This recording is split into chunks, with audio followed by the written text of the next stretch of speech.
ጤና ይስጥልን ተመልካቾች ከትግራይ ቴሌቪዥን የሚተላለፍ የአማርኛ ቋንቋ ዜናችን አሁን ጀምሯል። ከዜናዎቹ ጋር እንሰለም ነው። የዓለም መሪዎች በኢትዮጵያ በተለይም በትግራይ ስላለው ቀውስ መነጋገር አለባቸው ሲል ሂዩማን ራይትስ ዎች ተናገረ።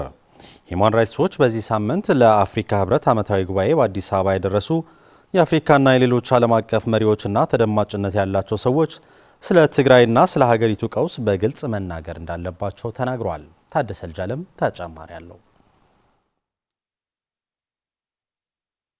ሂዩማን ራይትስ ዎች የዓለም መሪዎች በትግራይ ስላለው ቀውስ ትኩረት እንዲሰጡ አሳስቧል። የዓለም መሪዎች በኢትዮጵያ በተለይም በትግራይ ስላለው ቀውስ መነጋገር አለባቸው ሲል ሂዩማን ራይትስ ዎች ተናግሯል። ሂዩማን ራይትስ ዎች በዚህ ሳምንት ለአፍሪካ ህብረት ዓመታዊ ጉባኤ አዲስ አበባ የደረሱ የአፍሪካና ሌሎች ዓለም አቀፍ መሪዎችና ተደማጭነት ያላቸው ሰዎች ስለ ትግራይና ስለ ሀገሪቱ ቀውስ በግልጽ መናገር እንዳለባቸውም ተናግረዋል። ሂዩማን ራይትስ ዎች የትግራይ ህዝብ በአስከፊው ጦርነትና በሰው ሰራሽ የሰብአዊ አደጋዎች ምክንያት አሁንም በአስቸጋሪ ሁኔታ ውስጥ መሆኑን አክሏል። ሂዩማን ራይትስ ዎች የተባበሩት መንግስታት ዋና ጸሐፊ የአውሮፓ ህብረት መሪዎችና ዓለም አቀፍ አጋሮች በህዝብ ላይ ስለደረሰው ጉዳትና ስለደረሰባቸው አደጋ በግልጽ እንዲናገሩ መክሯል። ሂዩማን ራይትስ ዎች በ39ኛው የአፍሪካ ህብረት ዓመታዊ ጠቅላላው ጉባኤ ላይ ባወጣው መግለጫ የተባበሩት መንግስታት ዋና ጸሐፊ የአፍሪካ መሪዎችና ዓለም አቀፍ አጋሮች በኢትዮጵያ ስላለው አስደንጋጭ ሁኔታ መናገር እንዳለባቸው ተናግረዋል።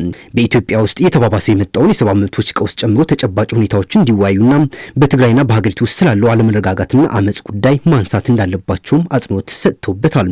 የአፍሪካ ህብረት ኤዩ ጉባኤ በኢትዮጵያ ስላለው የሰብአዊ መብቶች ሁኔታና በትግራይ ባልተፈታው የሰላም ጉዳይ ላይ ሊወያዩበት እንደሚገባም ተናግረዋል። ሂዩማን ራይትስ ዎች እንዳለው በ39ኛው የአፍሪካ ህብረት ጉባኤ ላይ የተሳተፉት አፍሪካ አህጉራዊ ህብረት በ2022 የሰላም ስምምነት አካል ሆኖ በተቋቋመው የአፍሪካ ህብረት የክትትል ዘዴ ላይ ተጨማሪ ተቆጣጣሪዎች እንዲያሰማራ ኢትዮጵያን ጫና ማድረግና መጠየቅ አለባቸውም ብለዋል። በመግለጫው መሪዎቹ ጥሰቶቹን ለመከላከል ግልጽና የተቀናጀ እርምጃ እንዲወስዱም አሳስበዋል።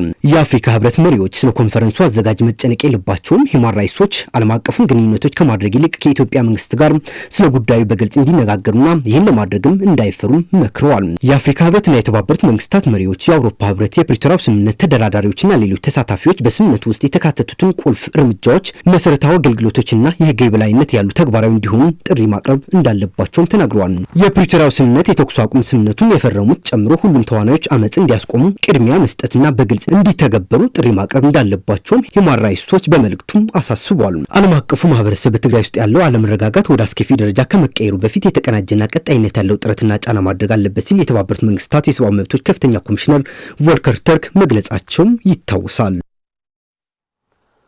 የካቲት ትሩፋቶች አሁን ላለው ህገ መንግስትና መሰረትና የልማት ጠንሳሽ ናቸው ሲሉ በወቅቱ ትግሉን የተቀላቀሉ ነባር ታጋዮችና የሸራሮ ከተማ ነዋሪዎች ገለጹ። የካቲት 11 ትውፊቶችን ወደ ጥቅም በመቀየር ትግራይ አሁን ካጋጠማት የተወሳሰበ ችግር ማስወጣት ይገባልም ብለዋል። የስባጋድስ በላይ ዘገባ ነው። ሙሉ ብርሃን ዳርጌ አዘጋጅተዋለች። በትግራይ ህዝብ ላይ የነበረውን የጭቆና ስርዓት ረሃብ፣ ችግርና ድንቁርና ያላበሰ ነበር። በመሆኑም ይህንን የጭቆና ቀንበር ለመዋጋት በቁጥር አናሳ የሆኑ የህዝብ ልጆች የደደቢትን በረሃ በመውረድ የካቲት 11ን በጽናትና በክብር በመያዝ ወደ ድል አሻግሮናል ሲሉ በወቅቱ ትግሉን የተቀላቀሉ የትግሉ ጀማሪዎችና ነባር ታጋዮች እንዲሁም የሸራሮ ከተማ ነዋሪዎች ገልጸዋል። ለካቲት 11 ህዝብ ትግራይ የካቲት 11 ለትግራይ ህዝብ እንዲማር አድርጎታል። በጠጠር ይቆጠር የነበረውን የትግራይ ወጣት ቀለም ቀምሶ ወደ ስራ እንዲገባ ተምሮም ዶክተር፣ ሐኪም፣ መምህርና በሌሎች ሙያዎች ላይ እንዲሳተፍ አስችሎታል። ዘመናዊ እርሻ እንዲያርስ የቻለውም ሁሉ እንዲያደርግም ያደረገ የካቲት 11 ነው። አሃደ ሆይና ይንጓንትን ኮይና በሰዓቱ በአንድነት ቁመን ስለታገል ነው ለድል የበቃ ነው። አሁንም አንድነታችን በማጠናከር የህዝባችንን ችግር መፍታት ያስፈልጋል። ዘዋንዚ ንሕናውን ያቀብናየን የካቲት 11 ክብርና ትውፊቶች በአግባቡ አልያዝናቸውም። አንዳንዱ በትምህርት ቤት ጉድለት ሊሆን ይችላል፣ ሌላው በስራ ሩጫ ሊሆን ይችላል። አስተያየታቸውን የሰጡ የሸራሮ ከተማ ነዋሪዎች ሁሉም ብሔር ብሔረሰቦችና ህዝቦች እንዲሁም የትግራይና የኢትዮጵያ ህዝብ በመላ በአሁኑ ሰዓት እየተገለገለበት የሚገኘውን ህገ መንግስት ከየካቲት 11 ጸጋና ክብር የተገኙ መሆናቸውንም አክለው ገልጸዋል። የመጀመሪያው የትግራይ ህዝብ ጉባኤ ለሀገሪቱ የዲሞክራሲያዊ ስርዓት መነሻና የልማት ምንጭ ሆኗታልም ብለዋል። እዚ ህገ መንግስት ኮይኑ ቆይሙ አሁን ተቋቁሞ ለ27 ዓመታት ህገ መንግስት ሆኖ ያገለገለን ህገ መንግስት በራሱ ያን የወጣ ነው። ምክንያቱም በወቅቱ ስርዓት ሲመሰረት ኮሚቴ በማቋቋም ህጎችን በማርቀቅ ነው የተመሰረተው። የካቲት ወር ወርቃዊት ዕለትና ህዝብ ሰላም እንዲያገኝ ያደረገች ልዩ ወር ናት ያሉት አስተያየት ሰጪዎቹ አሁንም ቢሆን የካቲት 11 ክብርና ጸጋዎችን ትውፊቶች በመጠቀም ትግራይ ያጋጠማትን ሁለንተናዊ ችግሮች መፍታት እንደሚያሻም ጠቁመዋል። ተፈናቀልና ብዙምለሰሉ አጋራብ ተፈናቃዮች ወደ ቀያቸው የሚመለሱበት መንገድ የትግራይ ግዛታዊ አንድነት የሚረጋገጥበት ሁኔታ በየካቲት 11 ክብርና ጸጋ መሰረት መስራት ያስፈልጋል። የተፈናቀለው ወገናችን በችግርና መከራ ውስጥ ነው ያለው። የሽራሮ ከተማ የመጀመሪያው ህዝባዊ ጉባኤ የተካሄደባት ከተማ መሆኗንና ልዩ ልዩ የካቲት 11 በዓል ክብርና ጸጋዎች ያቀፈች ከተማ መሆኗንም አስተያየታቸውን የሰጡን አርበኞችና ነባር ታጋዮች አስረድተዋል። 51ኛውን የካቲት 11 በዓል በተለያዩ ዝግጅቶች በአገር ውስጥና በተለያዩ ክፍላተ ዓለማት በደማቅ ሁኔታ እየተከበረ ይገኛል። ሲኤስቲ ኢትዮጵያ ከአውሮፓ ህብረት ባገኘው 2 ሚሊዮን ዩሮ በትግራይ ጄኖሳይዳዊ ጦርነት ሳቢያ ጉዳት ለደረሰባቸው ወገኖች ትኩረት ሰጥቶ ለመስራት ፕሮጀክቱን ይፋ አደረገ። ሲኤስቲ ኢትዮጵያ የተጎዱና ጥቃት የደረሰባቸው ሴቶችን ትኩረት አድርጎ ችግራቸውን ለመፍታት እየሰራ በመሆኑ ለቀጣይ ተጠናክሮ እንዲቀጥል በመንግስት አስፈላጊውን እገዛ እንደሚደረግለትም የትግራይ ጤና ቢሮ ኃላፊ ዶክተር አማኑኤል ኃይለ ጠቁመዋል። ማድ ኃይለ ሲኤስቲ ኢትዮጵያ ከአውሮፓ ህብረት ባገኘው ከ2 ሚሊዮን ዩሮ በላይ በ4 ወረዳዎች ተግባራዊ የሚሆንና በትግራይ ጄኖሳይዳዊ ጦርነት ሳቢያ ሴቶችና ህጻናትን ጨምሮ በጦርነቱ አካላዊ፣ ልቦናዊ እንዲሁም ኢኮኖሚያዊ ጉዳት ለደረሰባቸው ወገኖች ትኩረት ሰጥቶ ለመስራት በዛሬው ዕለት በመቀለ ከተማ ፕሮጀክቱን ይፋ አደረገም። በመድረኩ የተገኙት የትግራይ ጤና ቢሮ ኃላፊ ዶክተር አማኑኤል ኃይለም በጦርነቱ ሳቢያ በትግራይ በሰውና በንብረት ብዙ ውድመት መድረሱን በማስታወስ አሁን ላይ ሲኤስቲ ኢትዮጵያ የተጎዱና ጥቃት የደረሰባቸው ሴቶችን ትኩረት አድርጎ በልቦናዊ ማህበረ ኢኮኖሚያዊ ችግራቸውን ለመፍታት እየሰራ በመሆኑ ሊመሰገን ይገባል። ለቀጣይም ተጠናክሮ እንዲቀጥል በመንግስት አስፈላጊውን እገዛ እንደሚደረግም ጠቁመዋል። ኣብ ክልልና ብርክት ዝበለ ጸገም ኣለና ብዙሕ ስራሕቲ በክልላችን በርካታ ችግሮች አሉብን። ቅድሚያ ሰጥተን እንሰራበት የምንፈልገው ግን በትግራይ በነበረው አስከፊ ጦርነት ሳቢያ በተለይም በሴቶች ላይ ከባድ ጠባሳ ጥሎ ያለፈ ነው።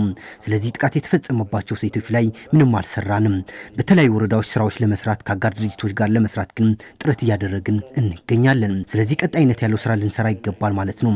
ምክንያቱም የደረሰባቸው አካላዊና አእምሯዊ ጉዳት አክመ ወደ አምራች ኃይል ለማምጣት ትልቅ ጥረት ይጠበቅብናል። ስለዚህ ሲኤስቲ ሴቶችን መሰረት አድርጎ ፕሮጀክት ቀርጾ እየተንቀሳቀሰ በመሆኑ ለማመስገን እንወዳለን።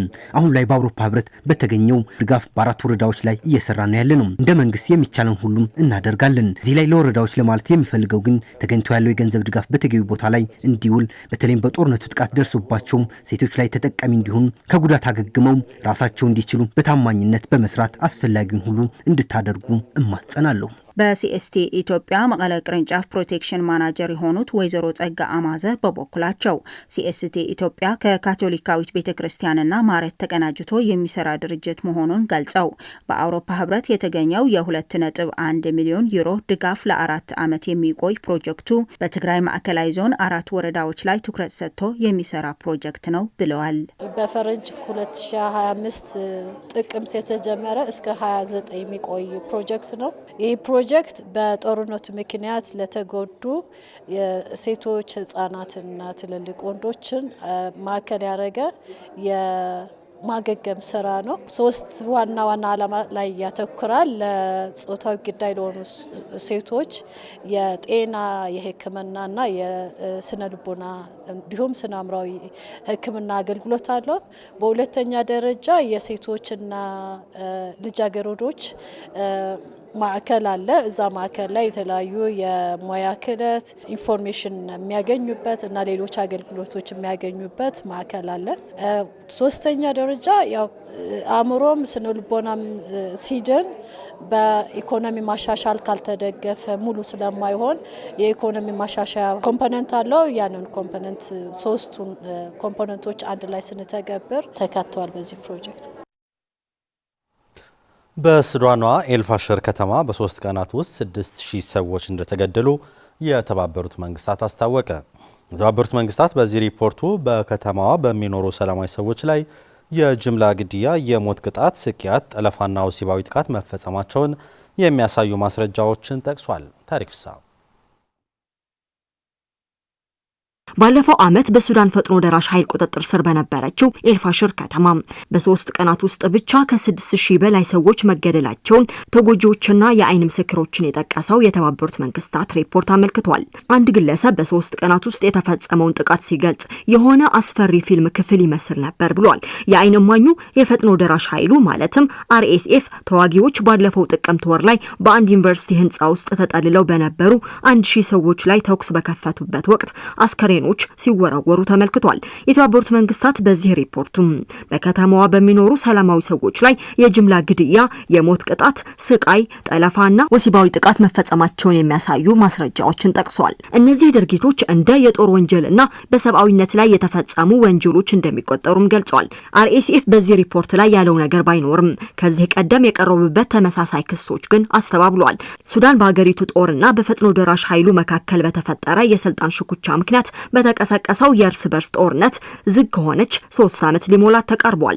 እየተካሄደ ያለው የእርስ በርስ ጦርነት በመቶ ሺዎች የሚቆጠሩ ሰዎችን የገደለ ሲሆን ከ13 ሚሊዮን በላይ የሚሆኑ ሰዎችን ደግሞ ከቀያቸው አፈናቅሏል። በሴቶች በወንዶችና በህፃናት ላይ በስፋት የሚፈጸሙ ወሲባዊ ጥቃቶችን እንደ ጦር መሳሪያ ጥቅም ላይ ውሏል። ሁለቱም ተፋላሚ ወገኖች አርኤስኤፍም ሆነ የሱዳን ጦር በእነዚህ ወንጀሎች ይከሰሳሉ።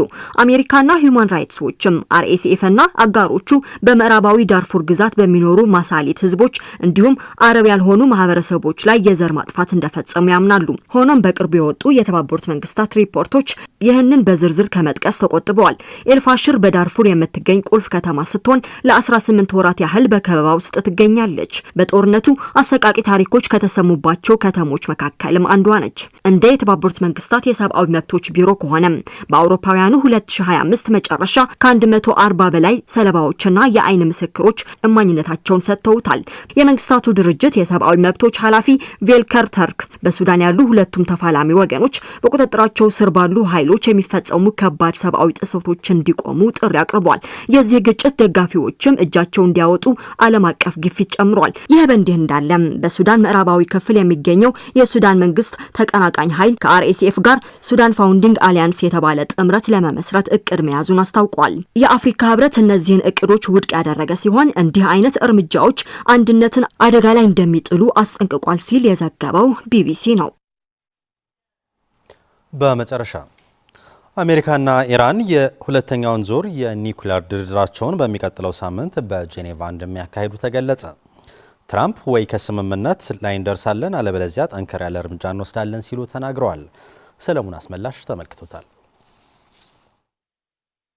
አሜሪካና ኢራን ሁለተኛ ዙር የኒውክሌር ድርድራቸው በሚቀጥለው ሳምንት ማክሰኞ የካቲት 10 2018 ዓ.ም በጄኔቫ እንደሚያካሂዱ ሮይተር ምንጮችን ጠቅሶ ዘገበ። ምንጮች ቅዳሜ ዕለት ለሮይተርስ የዜና ወኪል የአሜሪካ የመካከለኛው ምስራቅ ልዩ ልዑክ ስቲቭ ዊትኮፍ እና የትራምፕ አማች ጃሬድ ኩሽነር የአሜሪካ ልዑካን ይመራሉ ብለዋል። የኢራን ውጭ ጉዳይ ሚኒስተር አባስ አራጋቺ ደግሞ የቴህራን ልዑክ ይመራሉ ተብሎ ይጠበቃል። ድርድሩን ኦማን የምትመራው ሲሆን የውጭ ጉዳይ ሚኒስትሯ ባድር አልቡሳይድ ይገኛሉም ተብለዋል።